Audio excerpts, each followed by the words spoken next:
Olá, meu amigo, minha amiga.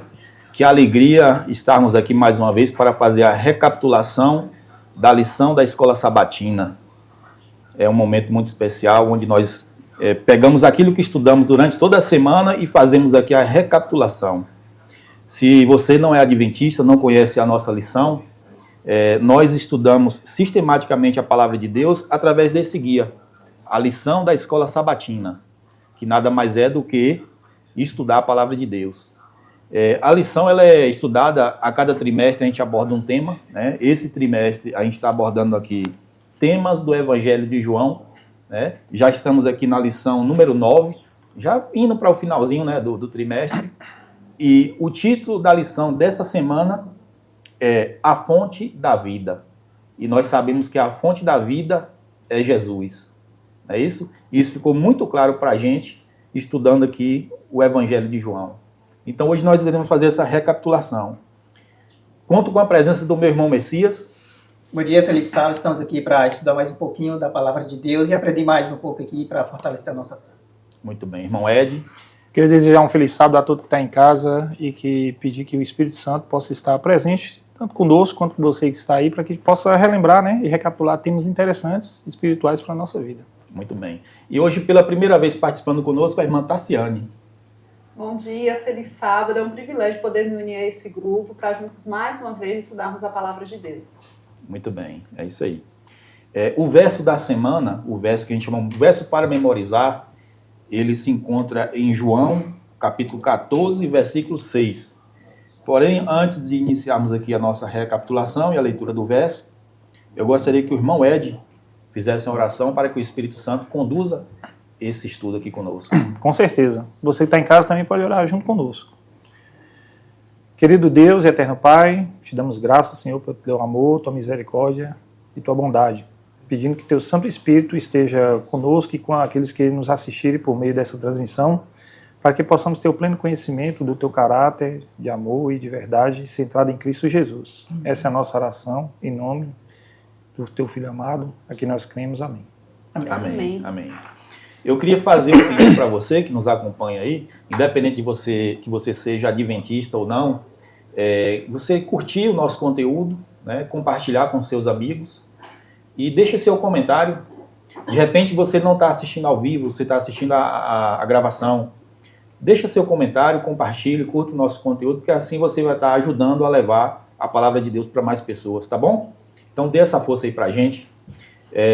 Tassiane, você pode ler o verso da semana para a gente? Posso sim. O verso da semana está no Evangelho de João, capítulo 14, verso 6, e diz assim: Eu sou o caminho, a verdade e a vida. Ninguém vem ao Pai, senão por mim. Muito bem. Só por esse verso, a gente já entende quem é a pessoa de Jesus, né? Ele se diz o caminho, a verdade e a vida. Então nós entendemos que a vida está em Cristo. E fora de Cristo não há vida. Não é isso, Messias? Justamente, a gente tem trabalhado esse tema aqui da divindade de Jesus e cada vez mais que a gente estuda sobre o Evangelho de João, a gente vê declarações ousadas de não uma pessoa, como ele já falou aqui, não um profeta, não um homem sábio, mas sim de um Deus que se fez carne e que habitou entre nós. E esse Deus, ele fez declarações impressionantes e ousadas, como essa mesma, falando que ele é o caminho, a verdade e a vida. Na verdade, Jesus é o único caminho e a verdade e a vida. Jesus é o caminho que precisamos trilhar, Jesus é a verdade que precisamos abraçar e aceitar, e a vida que precisamos ter, que vai vir dele, né? Na verdade, Jesus é tudo isso e muito mais. Exatamente. Você falando aí, Messias, eu me lembrei de uma citação que C.S. Lewis fez, se eu não me engano, no livro O Peso da Glória. Posso estar equivocado porque tem alguns livros dele, né? Ele fala o seguinte: algumas pessoas afirmam que Jesus era um grande sábio, um grande mentor, pensador, enfim. Mas eles não aceitam que Jesus era o Filho de Deus. E aí C.S. Lewis faz o seguinte: ou a gente aceita, ou aceitamos que Jesus realmente é o Filho de Deus, porque ele foi, assim como aceitamos que ele é um grande sábio, foi um grande profeta, enfim, temos que aceitar que ele é o Filho de Deus, porque se não aceitamos isso, Jesus tem que ser considerado um louco. O lunático, né? Porque, Farsante, né, como que uma pessoa se intitula Deus e não é? Ou, então ele não é sábio. Ou ele é sábio, ou consideramos que ele é sábio, realmente é, mas também precisamos entender que ele é o Filho de Deus. Ou seja, não existe meia verdade. Não Ou existe acredita em meia-verdade. tudo ou não acredita em nada, né? Exatamente. E interessante que quando as pessoas elas ouviam as declarações de Cristo, declarando que Ele é o bom pastor, eu sou o bom pastor, eu sou a porta das ovelhas, eu sou o caminho, a verdade e a vida. Eles se rememoravam a própria descrição e apresentação de Deus para Moisés.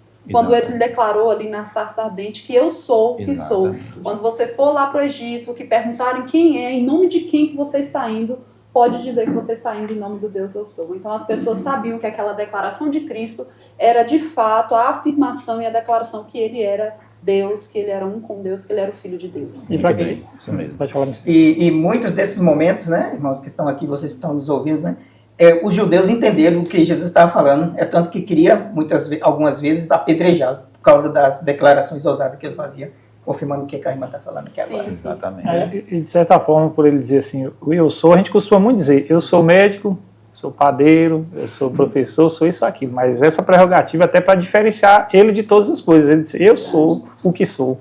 Somente ele pode dizer eu sou. Nós Exatamente. podemos dizer nós estamos. Porque a nossa vida, sem a aceitação dele, que a gente vai ver no estudo. E a expressão que é usada lá no hebraico é anihu, né, e no grego é egoemi. Então, é uma expressão que não é usada comumente como para profissão, para determinado tipo de coisa, né? A pessoa se É a essência da pessoa, do que ele é, né? É a origem, né? Ele se apresenta como a origem. Exatamente. E como o Messias citou, quando Cristo afirma que ele, eu sou, né? Aí ele fala assim, antes que Moisés existisse, eu sou. Ali realmente eles entenderam que Cristo estava se colocando como o Deus que se apresentou para Moisés lá na sarça.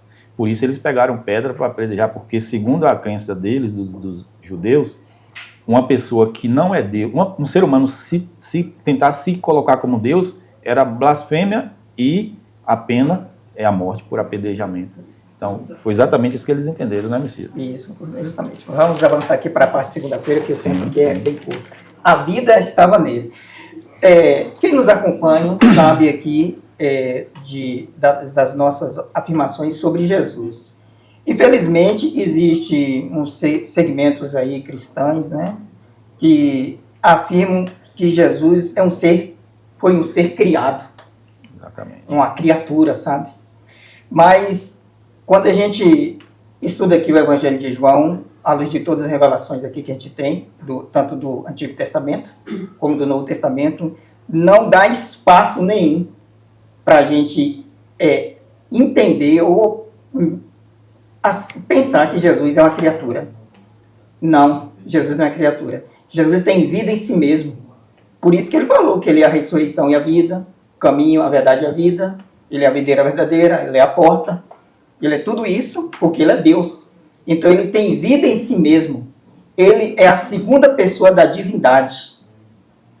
E essa segunda pessoa se tornou um homem. Por isso que ele declara que ele tem vida em si mesmo. É tanto, irmãos, e vocês que estão nos ouvidos, Jesus falou que ele iria dar a vida dele para retomar de volta. Como a criatura pode fazer isso? Exatamente. Dar a vida dele para retomar de volta, se não for Deus. Exatamente. O que vocês acham disso? É interessante que, assim, você falando nessa questão, a gente fala muito da palavra principal da lição, que é fonte, né? Uma fonte inesgotável. Hoje em dia a gente vê os efeitos do mundo aí, essas reuniões climáticas aí, né? Com as fontes esgotáveis que tem de energia e fonte de vida aqui da Terra, né? Sim. Mas Jesus ele se coloca fora disso, ele como uma fonte inesgotável, que nunca acaba, sempre existiu, sempre vai existir, tudo acontece por meio daquilo que ele faz e que ele é. Então, deriva dele a fonte de vida para todos nós que somos criaturas que foram feitas por meio dele, né? E não o contrário, como as pessoas dizem, né? Jesus foi uma criatura criada, que a fonte veio de outro ser colocada nele, não. Ele sempre foi a fonte inesgotável. Com certeza. Exatamente. É interessante que o prólogo, né, de João, ele já deixa bem claro que Cristo estava com Deus, que ele era Deus e que ele estava ali desde o princípio e através dele, por meio dele, foram criadas todas as coisas. Então, Não há espaço para dúvidas que Cristo é o originador de todas as coisas que foram criadas e que ele não é um ser criado.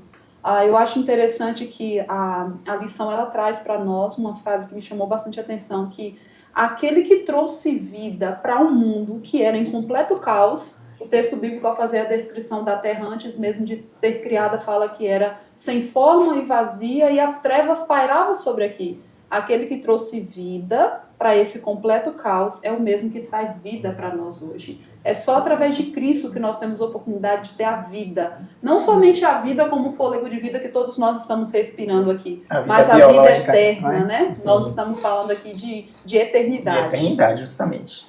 E por conta disso que ele tem o propósito, né, do porquê que ele veio a este mundo. Sim. Com relação a Deus. E a irmã fez um até comentário. a pergunta aqui, né? Por que Jesus veio a este mundo, hein? Exato. Sim. A irmã fez um comentário sobre essa questão de diferença de vida, né? E, inclusive, no grego, são dois termos para a vida, né? Bio e zoe. Bio é vida para qualquer tipo de vida. Isso. Vida biológica. Biológica. E zoe é vida mesmo, de existência, de vir a passar a existir. Isso. Aí a lição até fala sobre isso aqui, né? Sobre o termo aqui Fábio acabou de falar, zoe. Vou ler um pouquinho aqui. O termo vida, em grego, zoe, não o outro, de bio, não é? Que significa vida biológica, ocorre 36 vezes no Evangelho de João e cerca de 25% dos usos do Novo Testamento. Isso quer dizer o quê? 1/4 de todo o Novo Testamento, 1/4, o termo vida aparece apenas nesse Evangelho de João. Para você ver a força, o poder que João está usando para revelar Jesus como a fonte de toda a vida, que é o título da nossa lição. Não é? E aqui perguntando, por que Jesus veio a este mundo? Na minha resposta aqui, né, que eu coloquei aqui na lição, Jesus veio salvar este mundo que havia sido usurpado por Satanás, lá, quando enganou Eva e Adão. Jesus também veio para revelar o caráter amoroso do Pai, que foi denegrido por Satanás. Ele veio para, com sua morte, nos dar vida eterna, zoe, pois ele é a fonte de toda a vida. Jesus veio a este mundo para desmascarar as obras malignas de Satanás. Então, Jesus, como Deus, ele fez tudo isso e quer fazer na minha vida e na sua vida. Basta nós aceitá-lo como ele é, não como uma criatura, como Deus eterno, o Deus existente por si mesmo e que fez promessas incríveis que a gente ainda vai estudar aqui nessa lição. É interessante que Cristo, como sendo a fonte da vida, toda a vida emana de Cristo, porque ele possui vida em si mesmo, né? E não é vida derivada. Não. Ele é a fonte da vida. Então, quando ele se intitula a videira verdadeira e nós somos os ramos, ele quer dizer o seguinte: se o ramo for cortado, se a gente for cortado, como nós fomos, né, através do pecado, quando você corta um ramo de uma videira, ela vai morrer. Aos poucos, ela vai A não ser que ela seja enxertada novamente na videira, como Paulo diz, né? Então, ele é a fonte da vida. E a palavra de Deus é vida. Porque a palavra de Deus é o próprio Senhor, né? O verbo que se fez carne. Quando a gente vai para a árvore da vida, na árvore em si, não há vida. O poder que tem na árvore ali é a vida que está em Cristo. Então, quando nós nos alimentamos... Hoje a gente não tem acesso à árvore da vida, porque foi tirada, né, do homem após o pecado. Por conta do pecado, né? Então, quando nós voltarmos a nos alimentar da árvore da vida, eu penso assim, aquela árvore ali é um simbolismo, porque a vida em si é Cristo, é Deus.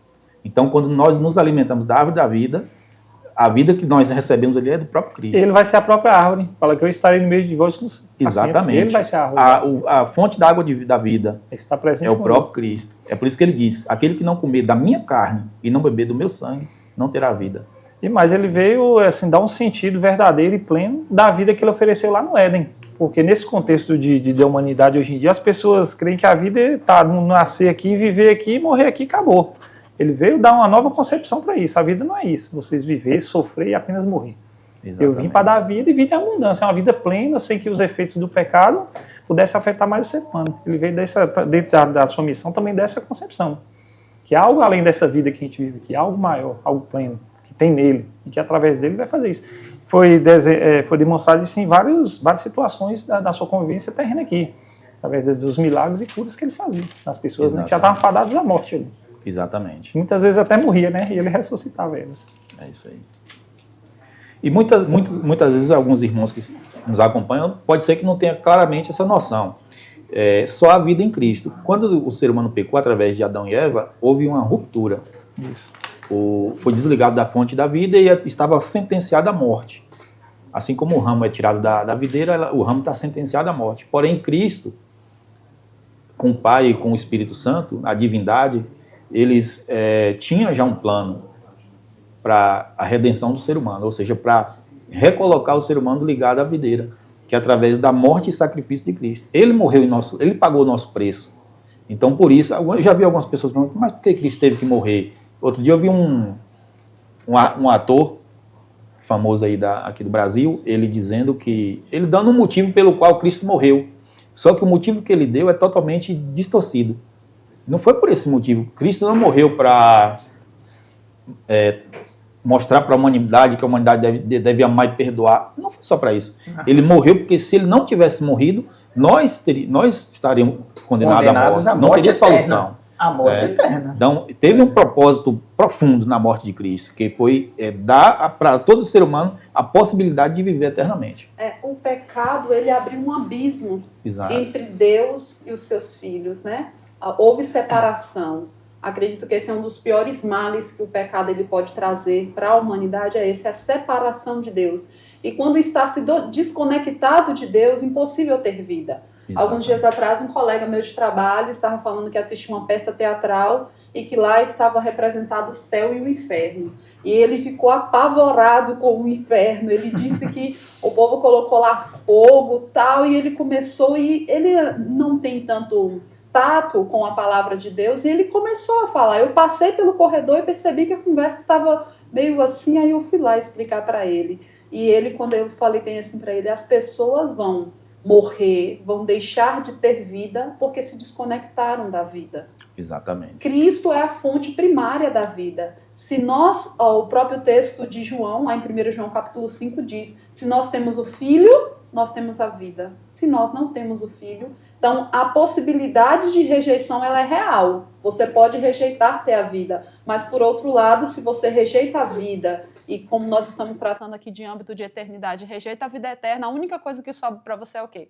É morte eterna. Exatamente. É o salário do pecado, né? Sim, sim. É isso aí.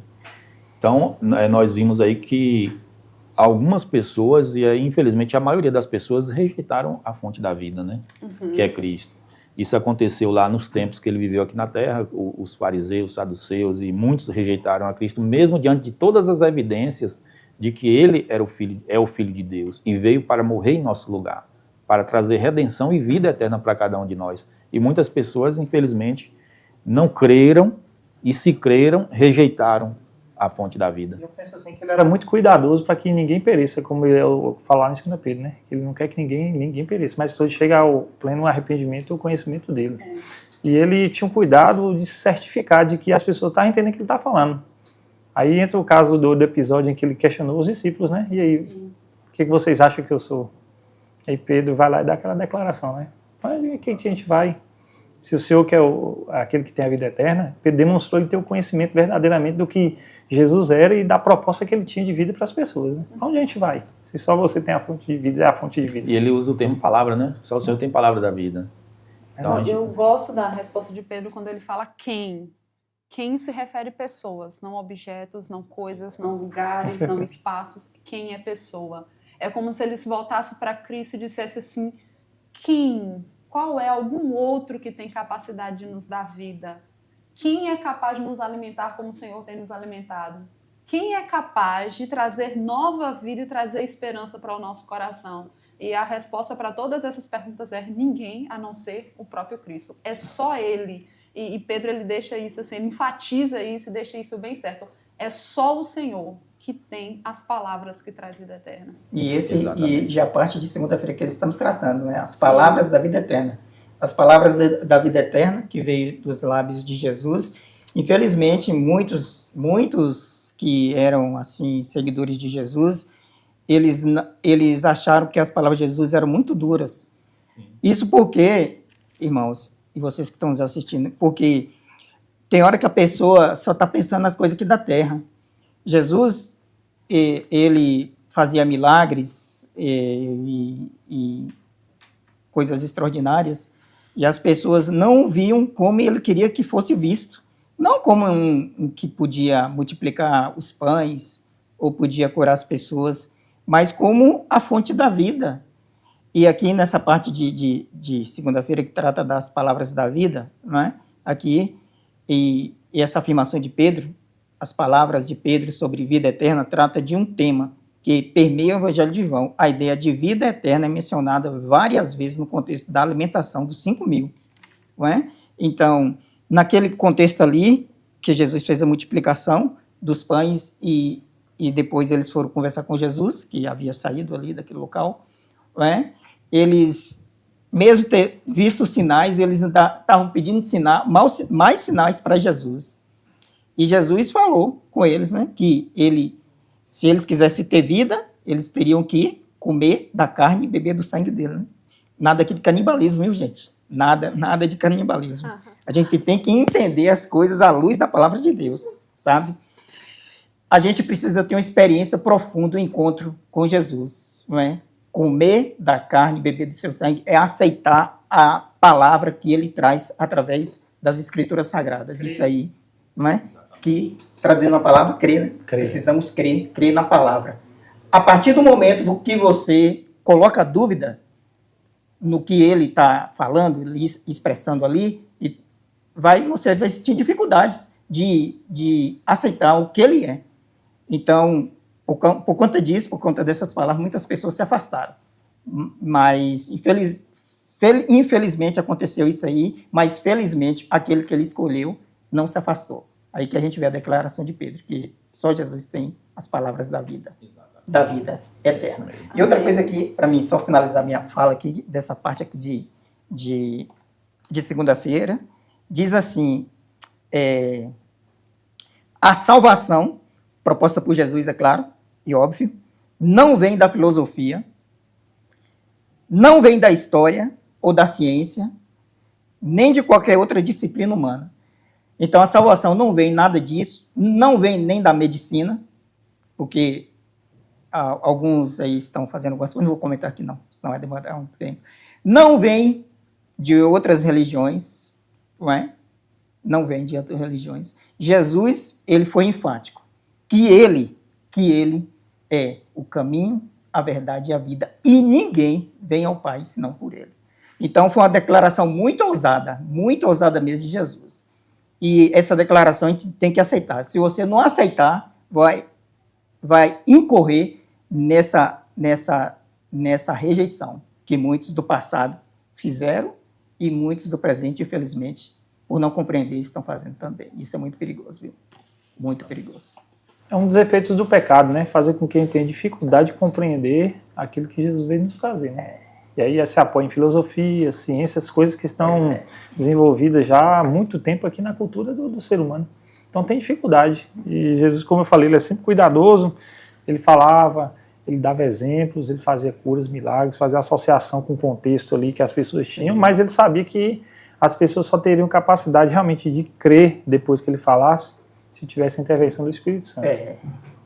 Exatamente. Precisava que o Espírito Santo fizesse. Então tem que crer e se permitir que o Espírito Santo trabalhe dentro do coração, da mente do ser humano, para que possa tirar essas falsas concepções e entrelaçadas aí pela filosofia e tantas outras coisas, para que possa enxergar verdadeiramente como ele se apresenta.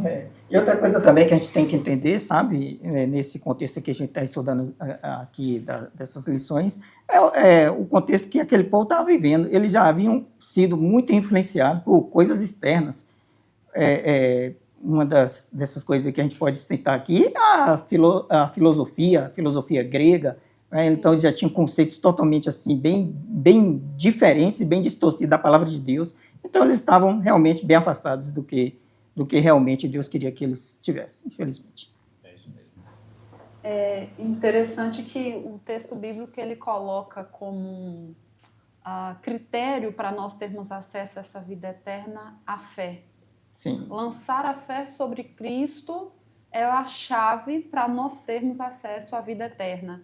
E o texto bíblico também fala, no livro de Efésios, que nós somos salvos pela graça, por meio da fé, e isso não vem de vós, é dom de Deus.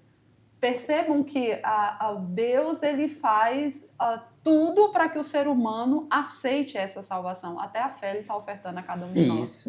Nós precisamos abrir o nosso coração e permitir que pela ação do Espírito Santo, todas as dúvidas, todas as descrenças, todas as coisas ao nosso redor que porventura estejam impedindo que nós avancemos e demos passos em conhecer mais a Cristo sejam agora dissipados. Isso. Que através da ação do Espírito Santo essa fé possa ser implantada no nosso coração. E a partir da aceitação de Cristo como Senhor e Salvador na nossa vida, nós já começamos a desfrutar dessa vida em abundância que Ele veio oferecer para cada um de nós. Isso. Muito bem. E a fala da irmã foi muito precisa. E isso mostra para a gente que existem muitas pessoas que estão equivocadas com relação à salvação, graça e fé. Porque como a irmã colocou aqui muito bem, e está escrito na palavra de Deus, e a palavra de Deus é viva e eficaz. Viva e eficaz. Né? Então, a gente ouve muitas pessoas dizerem assim, não, moço, fique despreocupado. Já falaram isso para mim. Eu posso fazer o que eu bem quiser. Nada me separa do amor de Deus. Já falaram isso para mim, Messias? Eu falei, meu irmão, você está equivocado. Muito. Realmente, ele falou, nem amor, nem ódio, nem altura, nem profundidade, nada me separa do amor de Deus, está escrito. Eu falei, realmente está escrito, só que você não está compreendendo. Quando ele diz nada te separa do amor de Deus, é porque o amor de Deus ele é infinito e ilimitado. Mas Deus ele respeita a sua decisão. Você pode se separar de Deus, não do amor dele, mas você pode rejeitar Deus. E como a irmã falou, nós somos salvos pela fé, não que seja um mérito nosso.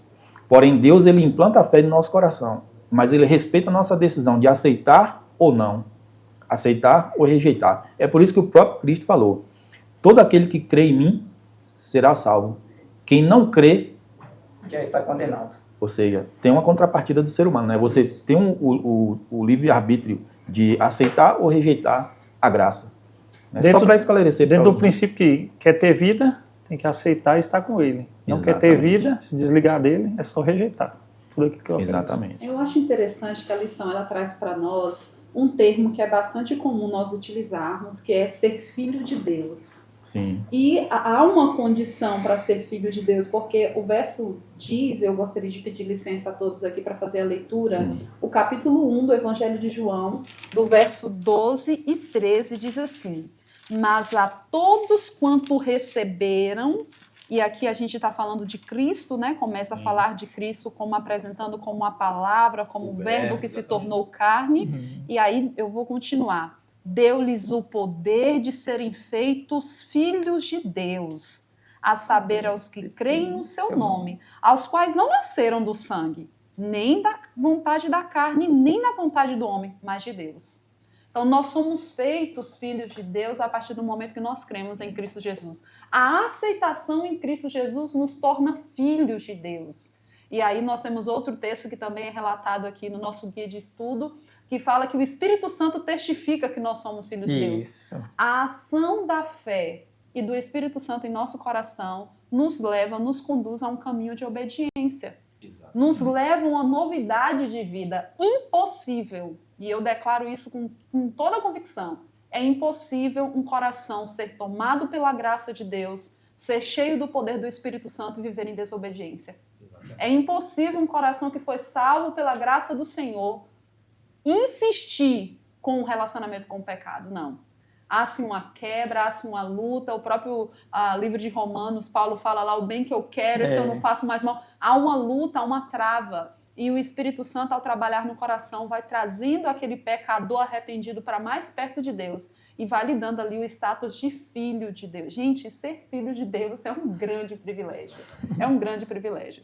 Todos somos criaturas, mas ser filho de Deus precisa aceitar Jesus como Senhor. E isso é obra do Espírito, né, irmãos? Sim, sim. É obra do Espírito que faz. Ele que faz tudo isso. Quando ele se intitula assim, filho de Deus, ele está nos mostrando, como ele disse no verso, né, que ele é o caminho. Olha como é que um filho de Deus se comporta, assim como ele fez. obediente ao Pai, crendo nas suas promessas. Mesmo diante das dificuldades, ele suportou tudo, cumpriu a missão. Então, ele mostrou como é que é o caminho, como é ser um filho de Deus. Verdade. Viver plenamente ligado. Ele sempre dizia que ele estava ligado ao Pai por meio do próprio Espírito. Exatamente. Então, ele nos deu os indícios aí. Se está faltando, se é palavra, é ação, olha o testemunho que eu estou dando através das minhas ações. Interessante que Cristo ele fez essa afirmativa, né? Eu sou o caminho, a verdade e a vida. E isso aí nos remete ao santuário, né? Sim. O santuário tinha ali 3 portas, né? A porta do átrio, o primeiro acesso que dava, né? E tinha a porta do lugar santo e a do lugar santíssimo. As 3 entradas, né? As 3 entradas. E essas portas tinham nome. A primeira porta era o caminho, onde todo israelita poderia entrar. Do lugar santo para dentro era a verdade e do lugar santíssimo para dentro a vida. Então, tudo isso se remete a Cristo. Por isso que ele afirmou, eu sou o caminho, a verdade e a vida. E ninguém vem ao Pai, é por isso que ele diz, né? Lá no lugar santíssimo, só quem poderia entrar uma vez por ano era o sumo sacerdote. Existia uma restrição. Hoje, através de Cristo, todos nós podemos ir ao Pai, né? Porque ele é o caminho, a verdade e a vida. E não somente as portas, né? Você falando aí, eu sei que não está assim, dentro da lição esse estudo, mas não somente a porta, como ele mesmo declara que é a porta, mas ele é a luz, que são a representação dos candelabros, ali da luz que ficava, o pão. Então, todos os elementos do santuário estavam ali tipificando mesmo ao próprio Cristo. É por isso que a gente precisa também, você falou que está fugindo da lição, eu acredito que não, porque o próprio santuário, Cada um contexto. dentro do contexto ali, os israelitas deveriam ter aprendido tudo dentro do contexto do santuário, para que não rejeitasse quando ele viesse. Isso. Ele, como eu falei, Jesus é bem cuidadoso, ele não deixou nada assim que fosse atrapalhar a concepção de que ele é o Salvador, para que as pessoas se percam e recebam a condenação, que é o que? Está desligado dele para sempre. Ele teve o cuidado em toda a história da humanidade, ele fazer tudo que deveria ser feito, tirar toda sombra e dúvida que o pecado faz isso no ser humano, realmente.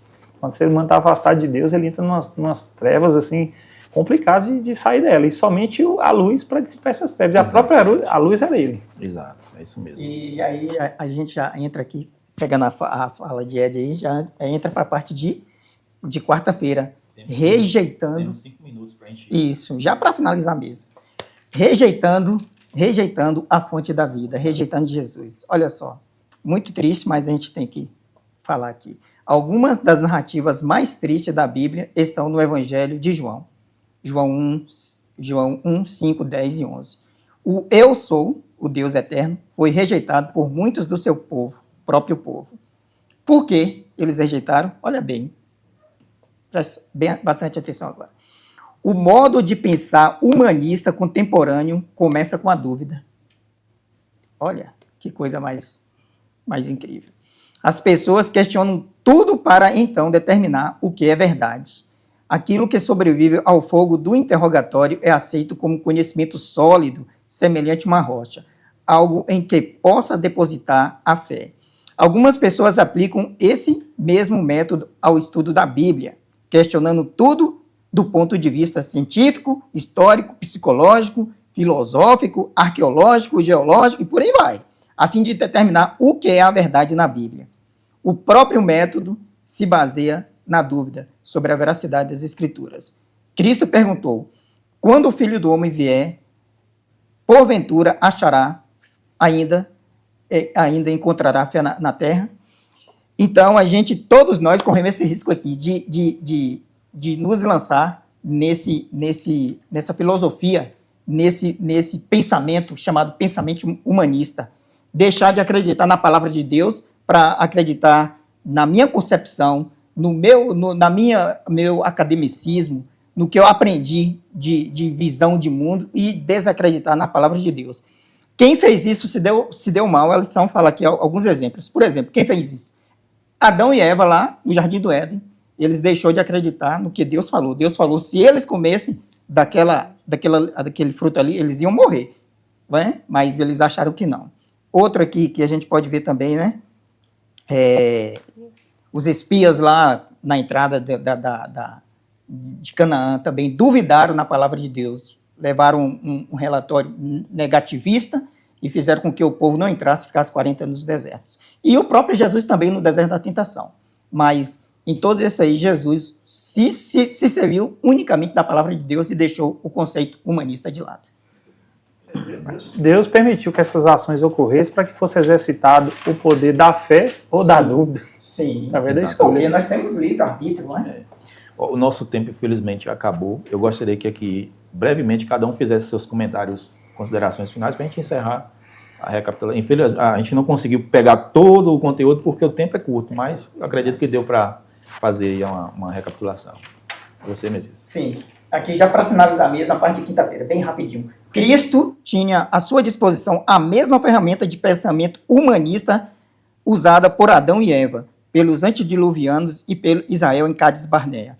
Ele poderia ter questionado por que um Deus de amor deixaria seu filho no deserto durante 40 dias sem alimento e proteção.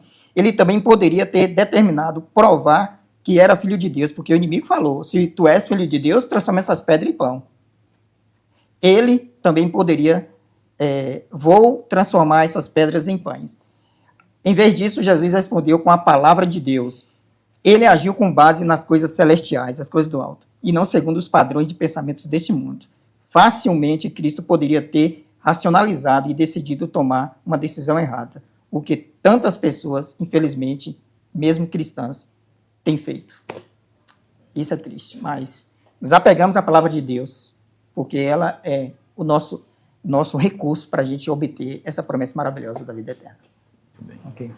Eu queria só fazer um convite àquele que está em casa, né, a deixar se permitir, por meio da fé, acreditar em Deus e na sua palavra, que está na figura de Cristo Jesus. E acreditar nela sem dúvida nenhuma. Por mais que seus olhos digam o contrário. Porque o contrário disso é levar o ser humano a um caminho de morte fadado, né, que o pecado leva o ser humano à morte e a separa de Deus eternamente.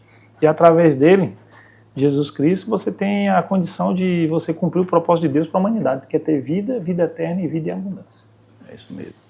Eu só quero fazer aqui um contraponto em relação à maneira como muitas vezes nós nos posicionamos diante do material bíblico, como o nosso dia a dia. Se eu sinto uma dor, eu vou para o médico, que eu nunca vi na vida, não sei como vive, não sei se foi um bom aluno na faculdade, mas eu vou, me apresento na frente dele, digo o que eu tenho, ele me passa um remédio que eu não sei o que é, que eu até leio a bula para tentar entender alguma coisa, mas basicamente, como não tenho um conhecimento nessa área, é a mesma coisa que não conhecer e não saber nada.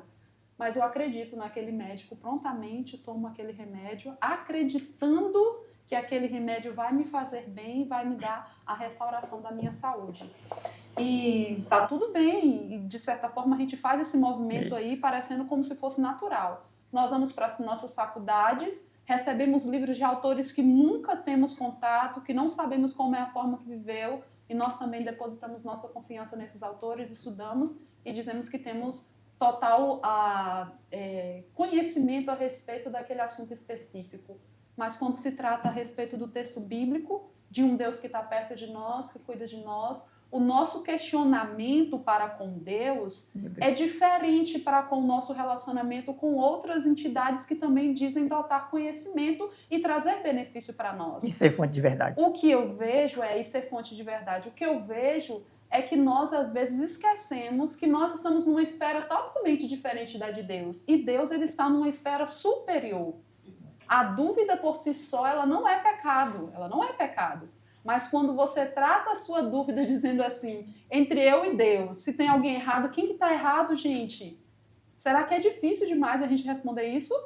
Mas quando a gente trata isso para um médico, para um livro da faculdade, a gente diz que o livro está certo e eu estou errada. Mas quando se trata de Deus, sabe o que a gente pensa? Não, Deus está errado. Tem alguma coisa errada nesse livro, eu estou certa. Então, da mesma forma que o irmão aqui falou anteriormente, eu quero convidar aqui os nossos ouvintes e a nós mesmos que estamos aqui estudando a dar oportunidade à palavra. É por meio da palavra que a gente vai ter o conhecimento de Cristo. E à medida que você se deter a estudar a palavra, a tomar tempo para estudar a palavra, pode ter absoluta certeza que esse Deus vai revelar-se para você como o Salvador da sua vida. E você vai poder aproveitar e desfrutar dessa vida que Ele tem para oferecer. Amém. Eu faço uma pergunta para você. Como você sabe que o que você sabe é verdade? Porque a gente leu aqui os evangelhos, os relatos aqui no Evangelho de João e viu que muitas pessoas, inclusive fariseus, saduceus, estudiosos, escribas, conheciam muito, sabiam muito, mas o que eles sabiam não estava correto. Eles interpretaram de forma errada. Todo aquele conhecimento que eles tinham e têm até hoje, hoje ainda existem rabinos lá em Israel que são considerados mestres, grandes sábios. Porém, todo o saber que eles têm resume-se em nada. Porque a fonte da vida veio, como é dito na palavra, veio para os seus e os seus não o reconheceram. Do que adianta eu conhecer tudo e rejeitar aquele que é a fonte da vida? Aí você pode estar se perguntando, e como eu sei que Cristo é a fonte da vida? Aí entra a questão da fé, entra a questão também das evidências, e entra a questão também do relacionamento que eu tenho e você pode ter com Cristo. Ele, como foi dito aqui, o Espírito testifica que somos filhos de Deus. Então, não tem como você provar cientificamente que Deus existe. Mas existem evidências de que o que essa livro aqui, a palavra de Deus, essa Bíblia fala, é verdade. Né? Muitos equivocadamente pegam uma teoria de Albert Einstein, que ele fala que tudo é relativo. Só que quando ele falou isso, ele estava se referindo unicamente com relação à velocidade da luz. Com relação à velocidade da luz, tudo é relativo. Mas existem absolutos, porque a própria velocidade da luz é um absoluto. Então, Cristo é a verdade absoluta. E Ele é a fonte da vida. Se você rejeitar a fonte da vida, não importa no que você acredite, Ele voltará um dia para buscar aquele que nele crê. Porque, como é dito aqui, mas o que não crê já está condenado. Deus, ele não faz nenhuma atitude de Deus no sentido de te condenar. Toda a ação de Deus é no sentido salvífico. Tudo que Deus faz é para salvar o ser humano. Porém, ele vai respeitar. Você não creu? Você está condenado. Porque essa é a condição que o pecado nos deixou. Não é Cristo que nos condena. Não é Deus que nos lança ao inferno. É a nossa condição de pecado que nos lança. Ele está fazendo tudo, movendo céus e terra. Ele deu a vida por nós, para que nós não fôssemos lançados no inferno. Nós não ficássemos eternamente condenados à morte. Mas se eu ou você rejeitar, infelizmente, a condenação é o que nos resta. Então, acredite. Acredite que Cristo é a verdade, é o caminho e a vida. Porque Ele realmente é. E aí você terá vida eterna em Cristo. Obrigado pela sua companhia, que Deus abençoe você e sua família, e até o próximo estudo.